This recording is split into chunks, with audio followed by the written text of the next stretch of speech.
Assalamu alaikum dear students. Today our topic is Green Revolution and it is from our economics book chapter 1st class 10th. So dear students, in the previous lecture we discussed about the importance of primary sector to the economy of J&K, in which we discuss about the agriculture and the main crops grown in J&K Union Territory. Dear students, now in this lecture we will discuss something about the Green Revolution. आज हम green revolution के बारे में कुछ पढ़ेंगे. तो dear student, सबसे पहले ग्रीन रेवोल्यूशन जो है हम देखेंगे कि ये ग्रीन रेवोल्यूशन इकोनॉमिक्स में, ये ग्रीन रेवोल्यूशन क्या है, किसको कहते हैं ग्रीन रेवोल्यूशन. तो what is green revolution in economics? Dear students, green revolution in economics means increase in the production of food grains such as rice and wheat. तो dear students, इसका मतलब ये है कि जो एग्रीकल्चरल प्रोडक्शन है, किस तरह हम उस एग्रीकल्चर प्रोडक्शन को बढ़ावा देंगे, किस तरह हम उन क्रॉप्स की पैदावार में इजाफा कर सके.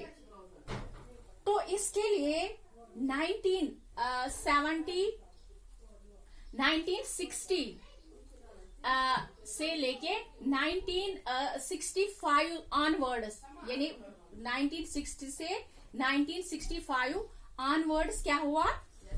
तो इसमें क्या है, इस 1960 से लेकर आज तक इंडियन गवर्नमेंट ने ऐसे इकदाम उठाए जिससे हमारी प्रोडक्शन इंक्रीज हो जाए.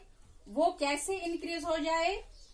फॉर एग्जाम्पल, हम हाई यील्ड वेराइटीज, यानी high yielding varieties of seeds का इस्तेमाल करते हैं, या पेस्टिसाइड्स जो है, या बेटर मैनेजमेंट ऑफ टेक्निक्स है, या फर्टिलाइजर्स है, या new methods of irrigation etcetera. तो इन सारी चीजों से जो हम ये इकदाम उठाए हैं, उसके लिए क्या करें हम? उसके लिए हम ये करें कि इन चीजों का हम इस्तेमाल करें, यानी high yielding varieties of seeds, pesticides, better management of techniques, fertilizers, या मेथड्स ऑफ इरिगेशन एटसेट्रा. यानी हम आला किस्म के सीड्स वगैरह का इस्तेमाल करें ताकि इंडिया जो है वो सेल्फ सफिशिएंट, यानी खुद कफील बन जाए फूड ग्रेन्स में. ग्रीन रेवोल्यूशन का मेन मकसद यही है. तो डियर स्टूडेंट्स, ग्रीन रेवोल्यूशन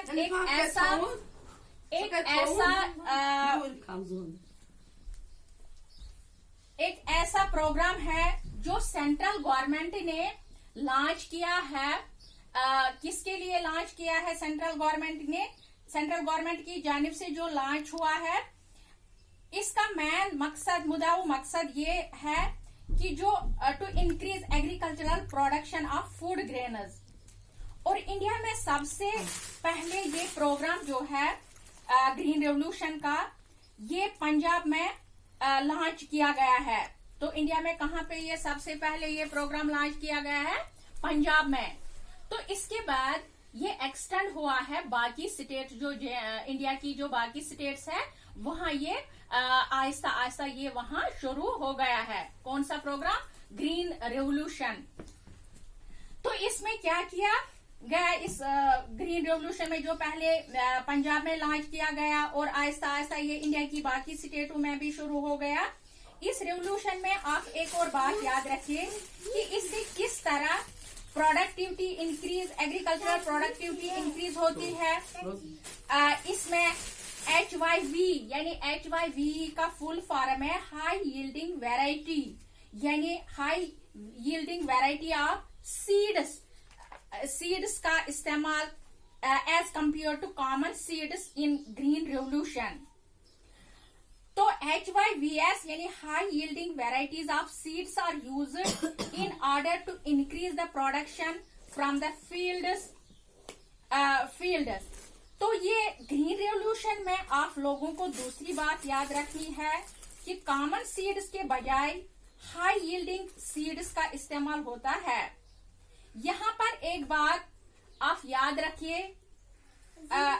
रखेंगे कि ग्रीन रेवोल्यूशन का एक और मकसद ये है कि फार्मर जो है, जो किसान है, वो अपनी प्रोडक्शन को न सिर्फ अपने लिए ही इस्तेमाल करे बल्कि वो इसको मार्केट में भी लाए। ये इस ग्रीन रेवोल्यूशन का मेन मकसद था, ताकि जो किसान है, ताकि जो ये है फार्मर्स है, जो उनकी अपनी नीड्स है वो उनको भी फुलफिल करे और जो उनकी बाकी नीड्स है उनको भी वो फुलफिल करे इस high yielding variety of seed से। वो अपनी प्रोडक्शन को न सिर्फ अपने लिए ही इस्तेमाल करे बल्कि वो इसको मार्केट में भी लाए। यहाँ पर हम ये बात कह सकेंगे कि सब्सिस्टेंस फार्मिंग से लेकर ये कमर्शियल फार्मिंग तक पहुंचे। यही है मुद्दा और मकसद इस ग्रीन रेवोल्यूशन का, यानी जो फार्मर्स है वो सब्सिस्टेंस यानी अपनी घरेलू यूज के बजाय वो ऐसे इसमें उनकी प्रोडक्शन हाई हो जाए ताकि वो ये प्रोडक्शन जो इनकी ये कमर्शियल पर्पस के लिए, ये कमर्शियल फार्मिंग तक हो जाए। इसका मतलब यही है। एक और तो ये किसान अपने डिमांड्स को, अपनी नीड्स को फुलफिल करे और मार्केट में बेचने के काबिल भी हो जाए। तो ये था डियर स्टूडेंट्स ग्रीन रेवोल्यूशन के बारे में थोड़ी सी जानकारी। तो ग्रीन रेवोल्यूशन अब क्या होता है? Green revolution in economics means increase in production of food grains such as rice and wheat. तो वो कैसे इंक्रीज हो जाती है, वो फूड ग्रेन कैसे इंक्रीज हो जाएंगे, उसकी पैदावार कैसे बढ़ जाएगी, वो आपको मैंने अभी कहा कि हम high yielding variety of seeds का इस्तेमाल करते हैं या पेस्टिसाइड्स का इस्तेमाल करते हैं या बेटर टेक्निक्स जो होते हैं management increasing of this fertilizers का इस्तेमाल हम करें या जो इरिगेशन सिस्टम है वो भी हम मॉडर्न तरीकों पे करें ताकि हमारी जो प्रोडक्शन है, एग्रीकल्चर प्रोडक्शन है, वो उसमें वो इंक्रीज हो जाए। तो इसका आगाज कब हुआ? इसका आगाज 1960 से लेकर 1965 तक अभी तक ये चल रहा है। ये ग्रीन रेवोल्यूशन का प्रोग्राम जो है, ताकि इंडिया में जो ये फूड ग्रेन्स है उसकी पैदावार बढ़ जाए, कि इंडिया खुद कफील बन जाए इन फूड ग्रेन्स में। तो इंडिया में सबसे पहले पंजाब में ये ग्रीन रेवोल्यूशन लॉन्च किया गया है। इसके बाद धीरे धीरे ये बाकी इंडिया के बाकी स्टेटों में भी ये स्टार्ट हो गया है।